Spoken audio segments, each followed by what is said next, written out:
ఒకవేళ ఎవరైనా కడితే ఇప్పుడే వెళ్ళి బ్యాంకులో మళ్ళీ అప్పు తీసుకోండి కొత్తగా, 7వ తేదీ నేను అధికారంలోకి వస్తాను, 9వ తేదీ నాడు సోనియమ్మ జన్మదినము కాబట్టి ఆ 2 రోజుల్లో 9వ తేదీ నాడు రాగానే రైతుల రుణాలన్నీ మాఫీ చేస్తామని చెప్పి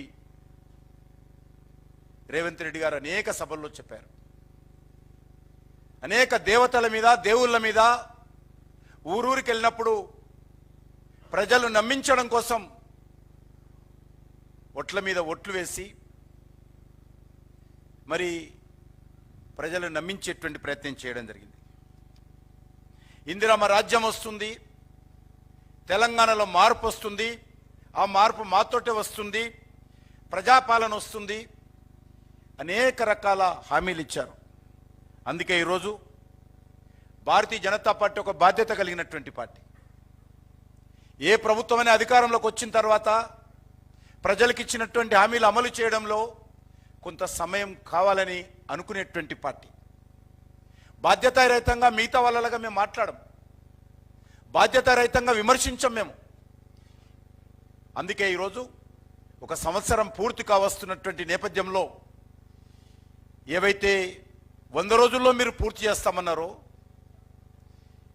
ఏవైతే మొదటి సంవత్సరంలో పూర్తి చేస్తామన్నారో, మొదటి సంవత్సరంలో ఏవైతే ప్రారంభించాలనుకున్నారో ఆ విషయాల పట్ల తెలంగాణ ప్రజల తరఫున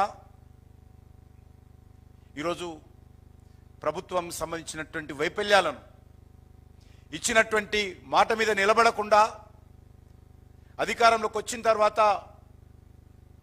ప్రజలకు వెన్నుపోటు పొడుస్తున్నటువంటి అనేక రకాల సంఘటనలను ఈరోజు మేము ప్రజల ముందు పెట్టాలనుకున్నాం.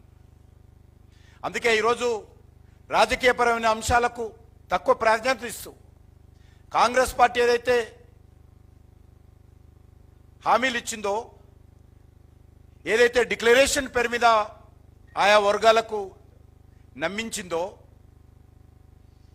ఏవైతే గ్యారంటీల పేరుతో సోనియా గాంధీ సంతకంతో ఇంటింటికి ఉత్తరాలు రాసిందో ఆ అంశాలపైన ఛార్జ్షీట్ రూపంలో ఈరోజు తెలంగాణ ప్రజల తరఫున ప్రభుత్వం ముందు పెట్టేటువంటి ప్రయత్నం చేస్తున్నాం.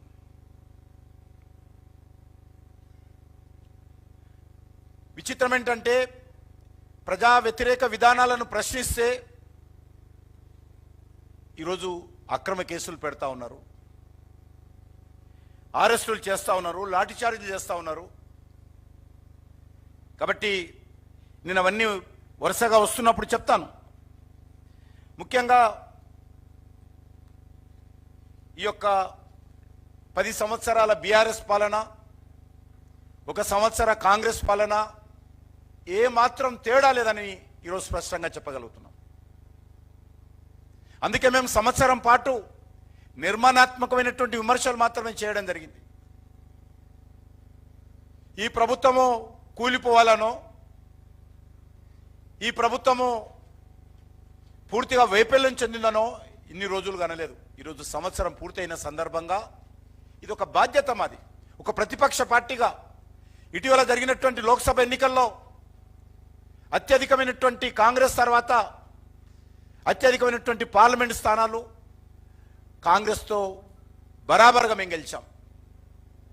ఓట్లు కూడా ఆల్మోస్ట్ దగ్గరకు వచ్చాం. కాబట్టి ఈరోజు ఈ రాష్ట్రంలో ఒక ప్రధాన ప్రతిపక్షంగా భారతీయ జనతా పార్టీ, అధికారంలో ఉన్నటువంటి కాంగ్రెస్ పార్టీని తెలంగాణ ప్రజల తరఫున ప్రశ్నించాల్సినటువంటి బాధ్యత మా పైన ఉన్నది. కాబట్టి తెలంగాణ ప్రజలు ఆ బాధ్యత మా మీద పెట్టారు. కాబట్టి నరేంద్ర మోడీ గారి నాయకత్వంలో తెలంగాణ ప్రజలు భారతీయ జనతా పార్టీని విశ్వసించి 8 పార్లమెంట్ స్థానాలు గెలిపించారు. కాబట్టి పోలింగ్ బూత్కు వెళ్ళినటువంటి 100 మందిలో 36 నుంచి 37 మంది భారతీయ జనతా పార్టీని ఆశీర్వదించారు. కాబట్టి ఖచ్చితంగా ఆ ప్రజల పక్షాన నిలబడాల్సినటువంటి బాధ్యత భారతీయ జనతా పార్టీది. కాబట్టే ఈరోజు మేము ఈ విషయాలను ప్రశ్నిస్తూ ఉన్నాం. ఈరోజు ముఖ్యంగా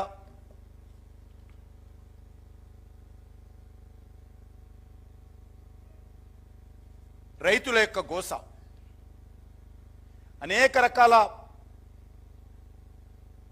రైతుల సమస్యలపైన రైతు డిక్లరేషన్ పేరుతో, గ్యారంటీల పేరుతో మేనిఫెస్టోల పేరుతో అనేక రకాల హామీ ఇచ్చారు. నేను అన్ని ఇక్కడ తీసుకోవడం లేదు, 2 రోజులు పడుతుండే వాళ్ళు ఇచ్చినటువంటి హామీల మీద విమర్శిస్తే. కాబట్టి నేను కొన్ని ముఖ్యమైన అంశాలు మాత్రమే మా పార్టీ తరఫున అందరం కూర్చొని అనుకున్నాం, ఆ అంశాలను ప్రజల ముందు పెట్టేటువంటి ప్రయత్నం చేస్తాం. ముఖ్యంగా రుణమాఫీ. ఇంతకుముందు చెప్పాను, 7వ తేదీ ప్రమాణ స్వీకారం చేస్తా, 9వ తేదీ సోనియమ్మ, మా అమ్మ సోనియమ్మ జన్మదిన రోజు మాఫీ చేస్తా అని చెప్పి గౌరవ ముఖ్యమంత్రి గారు చెప్పారు.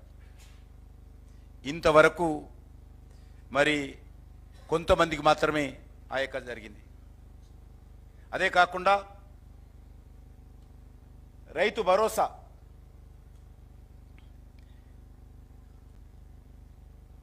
రైతు భరోసా పేరు మీద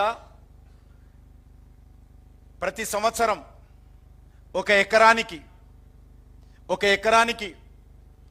రైతులకు 15,000 రూపాయలు, అదేవిధంగా కౌలు రైతులకు 15,000 రూపాయలు ఇస్తానన్నారు. సంవత్సరం పూర్తయింది, పాత పథకాలు ఏమైనాయో తెలియదు, కానీ రైతు భరోసా రాలేదు. ఈరోజు నరేంద్ర మోడీ గారు క్రమం తప్పకుండా ఈరోజు మోడీ గారి పైసలు రైతుల అకౌంట్లో వస్తూ ఉన్నాయి.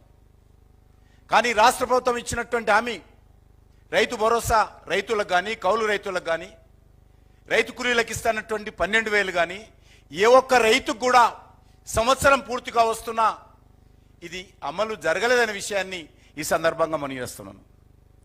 అంతేకాకుండా ఈరోజు